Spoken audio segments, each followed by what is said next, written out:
वो स्कूल की इकलौती डांसिंग क्वीन है। अपनी खूबसूरती को क्रेडिट कार्ड की तरह इस्तेमाल करना तो उसके लिए आम बात है। बहुत टेस्टी है। अच्छा, मुझे तुम्हें कितने पैसे देने हैं? कोई बात नहीं, सब घर पर ही है। सच में?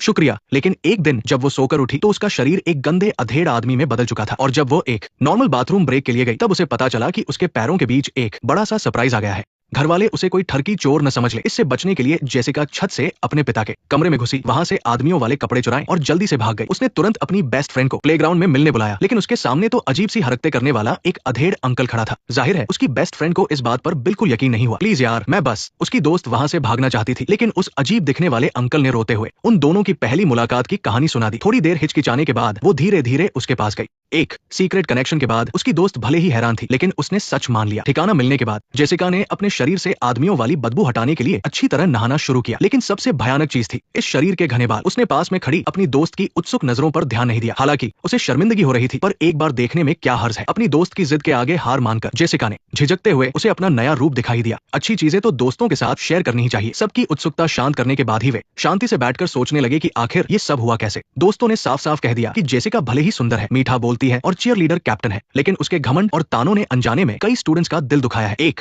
पिलो फाइट अचानक से शुरू हो गई। बस लड़कियों की हंसी मजाक की आवाजों के बीच हमेशा लड़कों जैसी भारी आवाज भी सुनाई दे रही थी। मस्ती के दौरान जेसिका को अपनी नई ताकत का अंदाजा ही नहीं था। एक ही तकिया मारकर उसने अपनी दोस्त को गहरी नींद सुला दिया। अगली सुबह वे सब सैम को ढूंढने निकले। कुछ समय पहले जेसिका ने उसे धोखा देकर दूसरे स्कूल की चीयर लीडर यूनिफॉर्म पहना दी थी, जिससे पूरे स्कूल के सामने उसकी बहुत बेइज्जती हुई थी। वह शर्मिंदगी आज भी एकदम ताजा है, क्योंकि सैम हमेशा अपनी क्लास में साइंस के नंबरों में टॉपर रहता था। तो सबको लगा कि शायद उसने ही कोई स्पेशल केमिकल बनाया होगा, लेकिन सैम ने जब पूरी बात सुनी तो वो भी हैरान रह गया। अभी की साइंस और टेक्नोलॉजी ऐसा कुछ कर ही नहीं सकती। इतने बड़े बदलाव से गुजरने के बाद जेसिका को आखिरकार समझ आया कि सबके सामने बेइज्जत होने पर कैसा लगता है। खूब रो रो कर माफी मांगने के बाद दोनों के बीच सब ठीक हो गया। अब अगला दूसरा सस्पेक्ट कौन है? वो है क्लास की एक लड़की जिसे काले जादू का शौक है। लेकिन जेसिका का नया रूप देखने के बाद उसने माना कि हालांकि उसने कई लोगों पर श्राप किया है, लेकिन उसने कभी नहीं चाहा कि जेसिका लड़का बन जाए। बल्कि एशिया का एक बहुत पुराना जादू है जिससे शायद लोगों के शरीर बदले जा सकते हैं। ये जादू बाद में ब्राजील और क्यूबा तक पहुंच गया, और जादू करने वाले को पहचानने का तरीका बहुत आसान है। उसकी पीठ पर एक बिच्छू का टैटू होता है। ये सुनते ही सबके दिमाग में तुरंत उनकी सबसे बड़ी दुश्मन बियांका का चेहरा घूम गया। वो लैटिन अमेरिका से ही है। अब सबसे सही तरीका यही था कि उस क्लब में जाए जहां वो अक्सर जाती है, और चेक करें कि क्या उसके पास भी वैसा टैटू है। जेसिका का कॉन्फिडेंस वापस लाने के लिए सबने उसे अच्छे से तैयार किया। एक बार फिर उसी पुरानी मिल्क शेक वाली दुकान पर जेसिका ने एक ग्लास उठाया और फिर से अपना पुराना जादू चलाने की कोशिश की, लेकिन उसी तरीके से उसे बस वेटर का गुस्से वाला चेहरा ही देखने को मिला। बार के अंदर बियांका म्यूजिक की धुन पर नाच रही थी, एकदम बिंदास होकर। ये देखकर जेसिका को बहुत बुरा लगा। स्कूल की टॉप चीयर लीडर होने के नाते वो किसी और को अपने से आगे नहीं निकलने दे सकती थी। सीधा जाकर